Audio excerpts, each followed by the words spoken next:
this is mad dark. I tried to film earlier, but my card was full, and I was waiting for the last tidbits to upload to my Google Drive before I removed everything. But yo, I'm in such a good mood, and you're probably like, why, girl? Why? It's Sunday. But I'm in a good mood because I'm watching such a good movie, and I hope I'm in focus. I don't know, these glasses need to get updated, so that's actually what I've been working on too. But I'm in such a good mood because I'm watching this funny Netflix movie, and it's called Sierra Burgess is a Loser, and I'll include a clip, one of my favorite scenes in the movie. I haven't even finished the movie, and I'm dying laughing. Yo, watch this movie. It is so good. I'm just gonna show a clip. It's unfair what it is. We gotta go. Let's go. Wait, go where? No, wait. Whoa, go. Why are we leaving? He don't even know what you look like. He knows what I sound like, okay? You think you can pick my voice out of the lineup. Pick my voice out of the lineup. Oh, wow. Sierra, get up. Get off the floor. Are you a catfish or catfish? I guess. I just love that so much. I just love the movie. I love young adult, teenage love films. They just have this, they're just funny, they're cheeky, they make me laugh and go back to like, that got me shook. I was like, is that like a fire alarm in here? But anyways, this video is going to be catch up with me. I know I've been gone for a while, and that was because the editing studio that I use was under renovation, but now it's back on, so I'll be able to edit my videos. I've been vlogging for the month that I was gone, so I have a lot to catch up with, and I'll be uploading some in this video and also some clips in another video, several other videos. I hope I don't overwhelm you guys, but I went through a lot of cool things.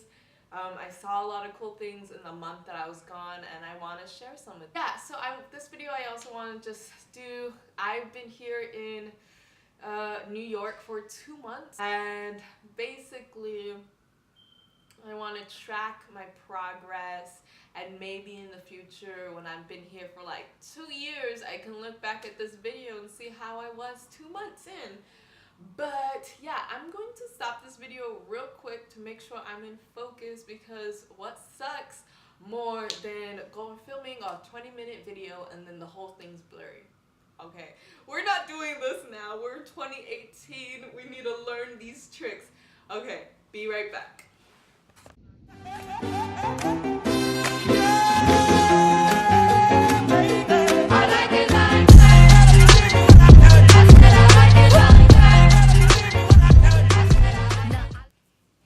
Hey guys, so I realized I was all up in y'all faces. You guys can probably see all of this, and I was just too close, so I backed up a bit. And yeah, here's my plant. It's not actually my plant, it's my roommate's, but I love it, and I'm caring for it while she's gone. And it's great. It really adds to the aesthetic, IMO, in my opinion. But anyways, where was I? Oh yes, I'm gonna reflect on all that jazz. 2 months since I came here. So I came here from El Paso, Texas directly, and it was really hard, like physically moving all my luggage to Brooklyn from LaGuardia. And I always travel, it's always a struggle when I travel with big luggages, so that's why I love traveling minimalistically. Not sure if that's a word, but y'all know what I mean. And I was living in Flatbush for the month that I was studying at Columbia School of Social Work through the program called Children Corps.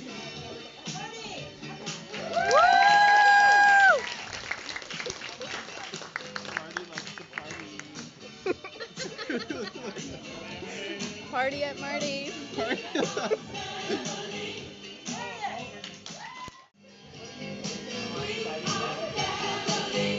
And that was It was like an hour and 15 minutes in the morning, and it was long, but I really liked living in Flatbush in Brooklyn, especially since I wasn't working full time at the time. It was classes from 9 to 5 and training, and that was a lot, but I still had, sometimes we were let out early and I was with friends, so it wasn't as intensive as now. Girl, after a month of working full time, tell me why tiredness just added a whole nother level. Like, y'all, it's definitely been an adjustment period for me. I'm thankful to live closer to where I'll be, the families I'm seeing and stuff. My job is in the South Bronx. I'm in West Harlem. So it's about 30 minutes to go to my job, my office. But my families who I'm working with, some are just like 10 minutes away walking, some 8 minutes. So I'm working with families in northern Manhattan, which is perfect because the days where I don't need to go to the office, they gave me a work laptop so I can work from home. I can work at a cafe, go see my families, and come back. And I love that this job is very flexible. It's really it's very supportive. Like, the people I'm working with, it's a pleasure every time I go to the office because there's some donuts around, people are laughing, everyone's just so friendly, and that's what I love about my job. And being able to ask questions and not fear repercussions, because sometimes in these jobs, there's always a pressure to know everything at once, and I'm still a beginner. Like, I'm only 1 month in and I'm still doing trainings. The last Thursday and Friday, which was a couple of days ago, I was doing HIV/AIDS training, children development, and cultural diversity training. And next week I'm going to be still doing Connections, which is a software program used by all the like ACS or child welfare workers in New York. So that's something I'm still learning. And yeah, it's a big learning curve. I think one of the big things I am learning with this new job is balance. And balance is the key to everything, y'all. But it's harder said than done, is that a thing? It's definitely something I'm still working on. I thought in school, I was like, yes, you have your social life, your academic life, your mental health, emotional needs that need to get met. But now that I'm outside that structure, it's been difficult to make my own routine and to essentially find things that will keep me going and keep me productive and not sleeping in, because I don't have that luxury anymore. And I found that this job, social work, I should not take this home with me all the time, because the other day I had a really emotional session with a client, and that was tough because I'm very empathetic. So she was frustrated. I was feeling her frustration with the whole system, because the system is broken, the child welfare system, all the systems, criminal justice systems. And yeah, I definitely took that home with me, and I was doing notes and stuff at like 10 p.m. And I don't want to do that anymore. I want to be able to get everything done by like 5 p.m., which means waking up early and going to the office way earlier than I would want. But at the same time, when it comes to my health, I shouldn't be playing like that.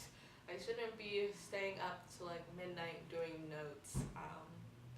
So I'm hopeful that I'll get into routine and work out everything. But so far, I love, love, love my job. I love social work. It's tough, but it's very important work.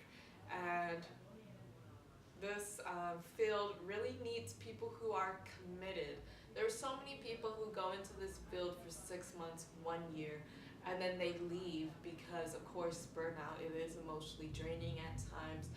But then there's always this high turnout rate where people are just going in and out of this field, and the people who are experienced or have some experience are leaving and are being replaced with people who don't give a beep about children, about the families they're working with, or they have so much judgment with these families and with these parents that it's not efficient, it's not helping these people change.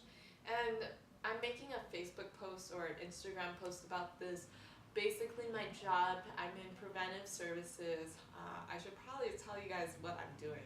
So I'm in preventive services. My title is like interventionist, and I go to families' homes and I practice a model called family functional therapy, clinical social work. So FFTCSW, I think that's the acronym. They just recently changed it. Actually, when I was about a couple of weeks ago, they changed the acronym, but essentially it's FFT, and it is basically building motivation for the families to support themselves. So you're supporting families to support themselves, and you're creating that change. So I refer to other therapists, people who have way more training than I do, so that these families can get the help that they need and that they deserve, so that they can keep themselves and their children and their youth healthy. And I think a big part of that is clinicians need to give clients a new perspective on themselves, of their situation. So one of the things we learn in training is to reframe a statement. So if like a parent is really getting down on themselves, they're saying like, oh, I'm just irresponsible, I'm sorry. I had a client say that, saying, no, I've heard really good things with you and I'm so excited to work with you. I can already see you're a dedicated mom. You love your kids so much that you have continued these services. And yeah, it's going to be that determination that's going to see you out of this hardships. So basically making their negative statements into positive and having them realize their strengths. So we use a lot of strength-based relational statements, and those are, again, giving people a new perspective of themselves. A lot of people have internalized hate for themselves, and they're involved with systems that degrade them. Alright, so my camera stopped recording, I don't know why. But getting past work times in my social life, I'm still working, I'm still meeting folks. There's someone who went to my old school, my college, and they wanted to meet up with me, so I'm doing so on Thursday. I've been going to events. I don't care if I'm by myself. My thing is, that's how I meet folks. I can go by myself, and that pushes me to socialize. I went to a film festival by myself, and I was talking to folks. And most of my friends are honestly other social workers. I go out with my coworkers. Got some clips I can add. I went to a place called Mama Sushi, and it was bomb, y'all. It was so delicious, and essentially it was described to me as Dominican sushi, but on their website it's more of a fusion between Latino foods and Japanese foods. So, beautiful. And then I went to a couple of drag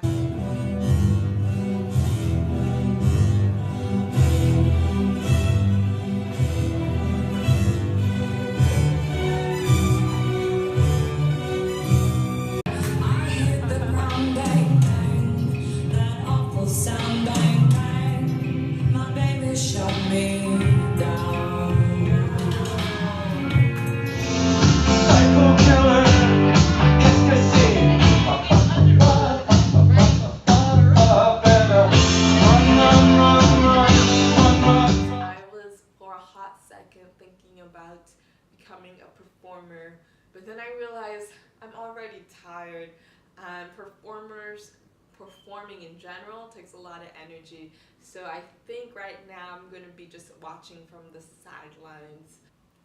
I love, love, love, love, love being in Harlem. It's so great. I love the community here. In terms of my apartment, I love being in Harlem. I'm getting along well with my roommates. They're great. That's also another source of social life for me. Being able to talk to my roommates and not feeling anxious. Yeah, and I'm cooking a lot. I'm actually going to be making some cooking videos, so watch out for those. And yeah, things are great right now. And just trying to still adapt to college life, not being able to run across the street to my friend's place and see her. Now that I'm out of college, I definitely feel a lot freer in terms of creativity. I have my juices flowing, and that's why I feel like I can do these YouTube videos, I can edit, and it's self-care for me. I love getting comments. Yo, my sisters, I love the fact that they're watching, they can see parts of my life even though we're thousands of miles away. Technology is amazing. And yeah, I'm like also doing the dating thing, or I'm trying to get into it, so I'll see. Overall, New York gives me that inspiration that I love. It's the hustle, it's the bustle, it's the grind, and that keeps me going. It's definitely, I glamorized it for the first couple of weeks. From the beginning even, I had that like picture, if I can make it here, I can make it everywhere, boom! And you know that image of New York, I have that. And now that I'm going through the routines, I'm like, I get annoyed when people sit too close to me. Subways are dirty, and there's like people coughing. And that's not the things that make it. That's not the glamour shot I wanted. But New York is still very special in my mind. I feel like if there's any futuristic city out there, it would be New York City. And to me, especially when the night falls and the lights go everywhere and you see the Brooklyn Bridge, the Manhattan Bridge lit up, you see the Statue of Liberty lit up, and all these people from different socioeconomic classes, races, genders, ages, walking together, being in the subway together. That's, to me, like the future. I love being in a city so much. I think New York City is one of the places, if I do stay in the United States, I think I would live in New York City and like settle down and raise my own little family here, because this will be the perfect place to have them be introduced to different cultures. And even though I'm in one place, I feel like I can be in so many different other places, because there's over 800 languages that are spoken here. Just so much diversity, and that's what I love. I love meeting new people. I love experiencing new things, and New York City is the perfect place for that. Yeah, so I don't know. I'm trying to think of what else I've done in the past 2 months. And I still have to work out my room, and I'm planning to decorate. I will definitely film that process, because that's gonna be a fun one. I have actually an idea that's I'm gonna run past you guys. I think I'm gonna get some nice wallpaper, and then I'm going to decorate it. Oh, I'm actually ordering it right now. It's custom made. I'm creating it on canva.com, which is basically a free online version of like Photoshop with creating posters. So I'm gonna do that and create like some sort of posters or photos of that sort, and I hope it turns out good. And yeah, so I'm gonna be off to this film festival. I'll take you guys with me, and I don't know if I have any more else to say. I hope you guys continue to like this video. I hope you guys subscribe, watch some more videos I'm gonna put out like this video, and